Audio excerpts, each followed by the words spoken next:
Hola, hola, ¿qué tal? Mi nombre es Carla Verónica Cuevas Pérez y el día de hoy les voy a hablar de asma.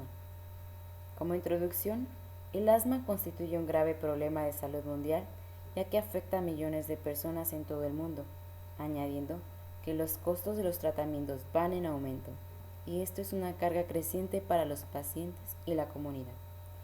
El asma es inaceptable como consecuencia de la pérdida de productividad laboral y en pediatría alterar la vida familiar, aunque esta enfermedad continúa contribuyendo con muchas muertes a nivel mundial, incluido entre las personas jóvenes. Entrando en materia, ¿qué es el asma?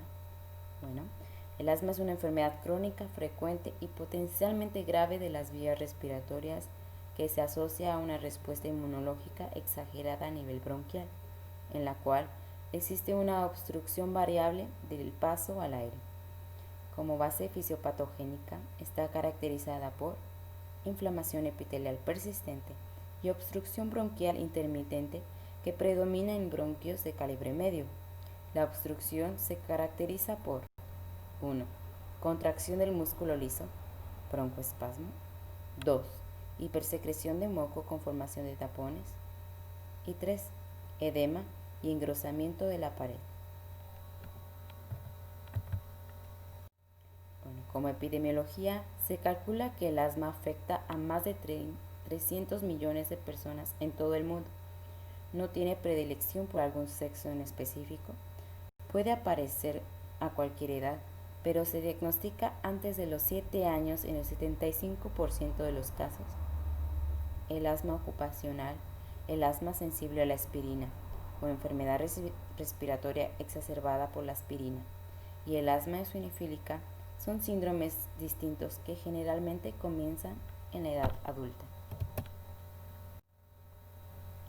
Bueno, en la etiología, su base es genética, de origen multifactorial, pero entre los factores que la pueden desencadenar o empeorar los síntomas se encuentran infecciones virales, alérgenos que comúnmente desencadenan síntomas asmáticos, incluyen los ácaros del polvo, el moho, los animales peludos, las cucarachas y el polen.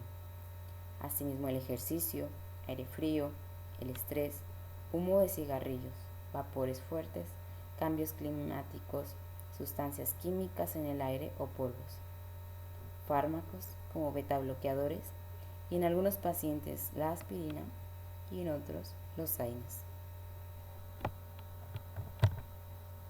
Como cuadro clínico, un patrón de síntomas respiratorios que ocurren después de la exposición a los desencadenantes y se resuelve con la evitación de estos o la medicación para el asma es típico de esta enfermedad. El asma provoca síntomas que corresponden a su fisiopatología, tales como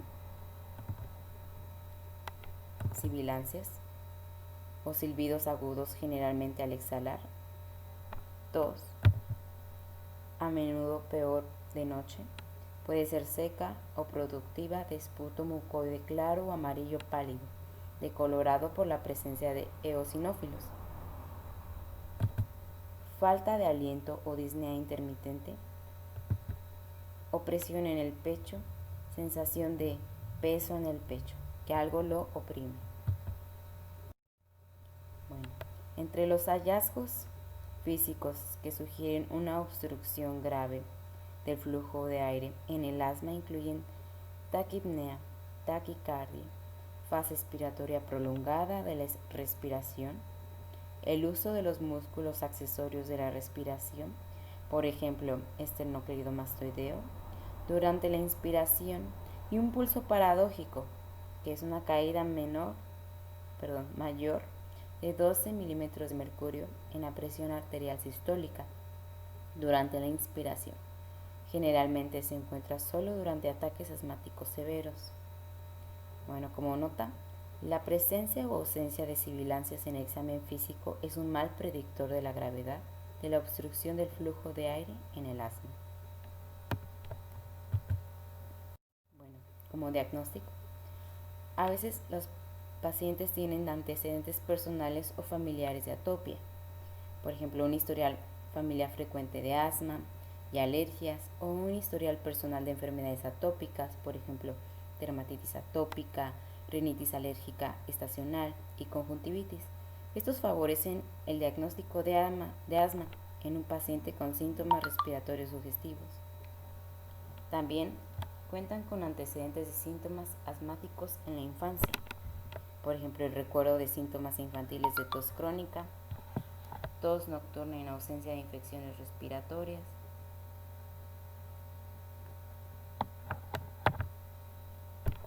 o un diagnóstico infantil de bronquitis recurrente o bronquitis con sibilancias. Favorece el asma, pero también se puede informar en alguien con bronquiectasias o simplemente infecciones respiratorias infantiles frecuentes. Bueno, entonces el diagnóstico de asma se basa en una historia clínica compatible, hallazgos clínicos o hallazgos característicos de una serie de pruebas de función pulmonar, o diferencial. La detección de la limitación del flujo de aire en el paciente con asma se puede lograr con una variedad de técnicas. Los más comunes son la medición de la espirometría antes y después del broncodilatador, el flujo expiratorio máximo, el PEF, y la relación flujo-volumen. La espirometría es el procedimiento de elección para demostrar la obstrucción y medir volúmenes pulmonares dinámicos. Por ejemplo, la relación FEF1 entre FBC menor a 80% sugiere patrón obstructivo y el diagnóstico de certeza es al revertir la obstrucción más de 200 mililitros o 12% del FEF1 post-broncodilatador, esto es 400 microgramos de salbutamol en aerosol 4 disparos.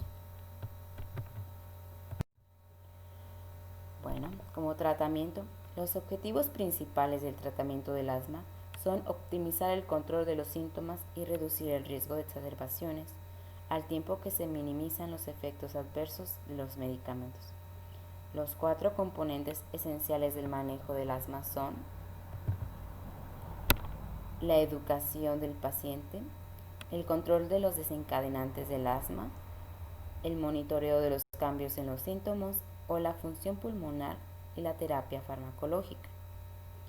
Bueno, un historial de más de una exacerbación en el último año es un factor de riesgo independiente para futuras exacerbaciones, como son la mala adherencia a la medicación para el asma, la técnica incorrecta del inhalador, la función pulmonar baja, el tabaquismo, uso de cannabis y la eosinofilia sanguínea. Bueno, como manejo no farmacológico, tenemos modificadores de exposición al factor desencadenante. Tratamiento rescatador, para aliviar los síntomas agudos por el broncoespasmo reactivo. Por ejemplo, en beta 2 de acción corta son los más importantes. Y en el tratamiento de mantenimiento para el control del proceso inflamatorio epitelial, el esteroide inhalado es el tratamiento de primera línea. Es importante hacer la observación de que el paciente debe enjuagar la boca posterior al uso de esteroide para prevenir efectos adversos como la candidiasis oral.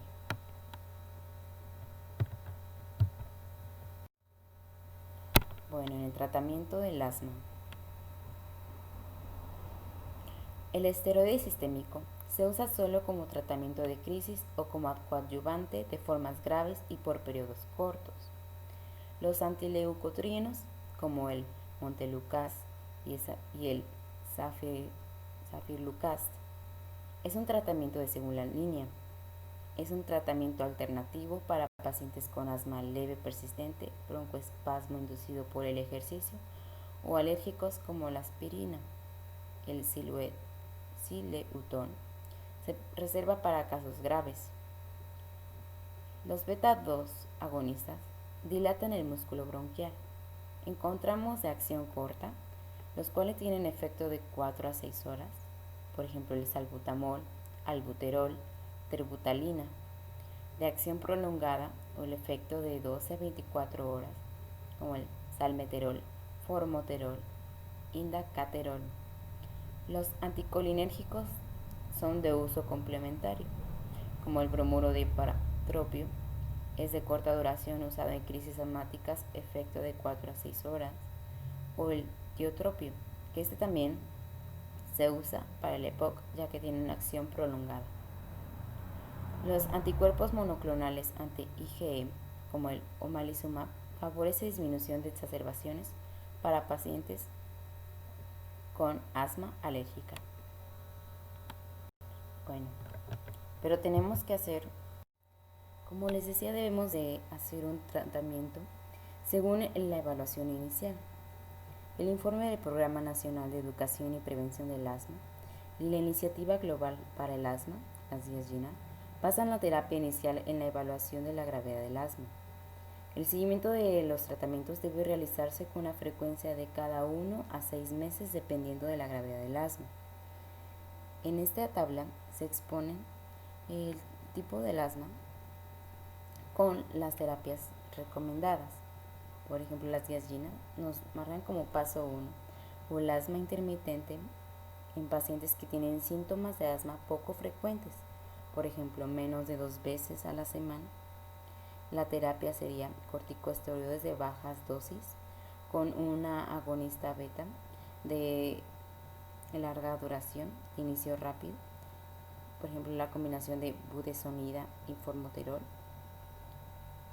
o dosis bajas de corticosteroides inhalados cada vez que se use un agonista beta de acción corta.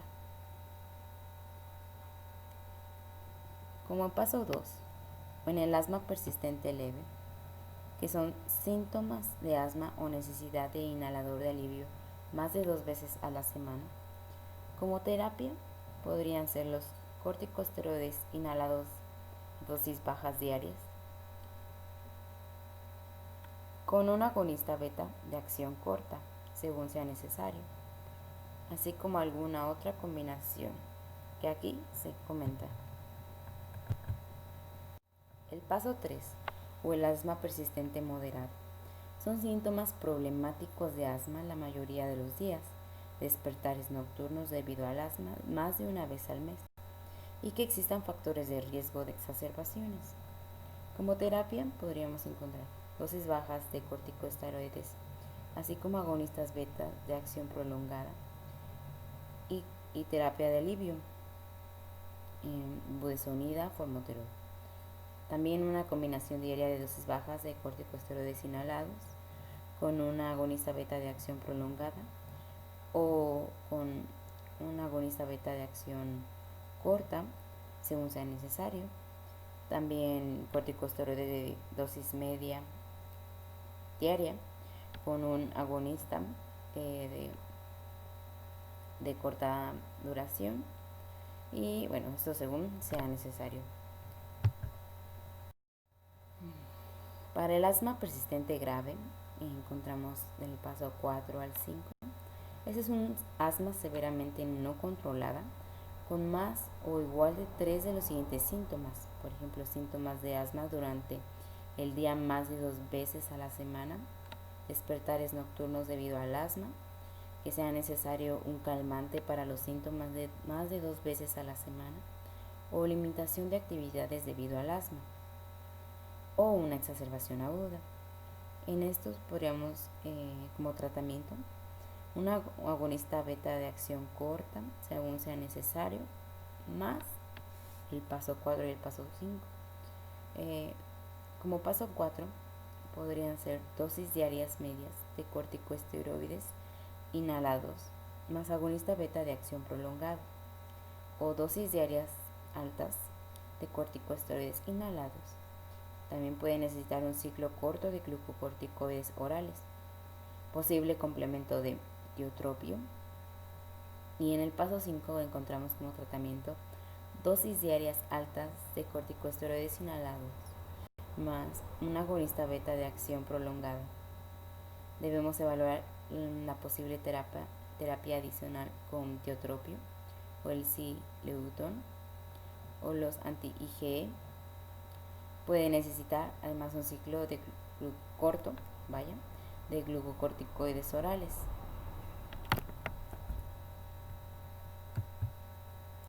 Bueno, y para el tratamiento de exacerbación, ¿qué es una exacerbación? Bueno, es un episodio en el cual se ven empeorados los síntomas y la función pulmonar. Esto puede ser la manifestación de presentación de asma u ocurrir en pacientes con un diagnóstico de asma conocido en respuesta a un disparador como la infección del tracto respiratorio superior, alérgenos o exposición a irritantes, la falta de adherencia a la medicación o un estímulo desconocido. La mejor estrategia para el manejo de las exacerbaciones agudas del asma es el reconocimiento temprano y la intervención antes de que los ataques se vuelvan severos y potencialmente mortales. Bueno, en lo básico en una exacerbación sería evaluar la severidad del riesgo respiratorio inminente del paciente, así como para los pacientes que tienen factores de riesgo de un asma fatal, el uso de inmediato de broncodilatadores inhalados a dosis altas. La oxigenoterapia y los corticosteroides inhalados son el tratamiento básico. Aquí les muestro un algoritmo que les invito a que lo analicen más a detalle sobre el tratamiento, el triage y el tratamiento de las exacerbaciones del paciente en el hogar.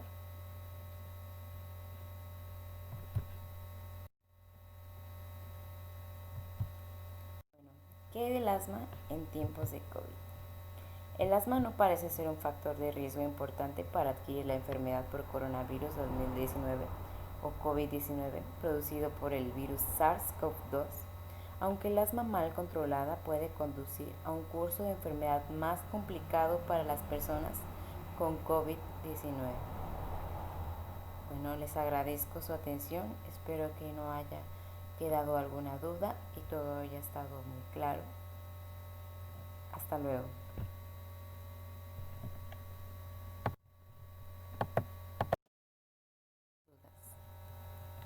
Gracias.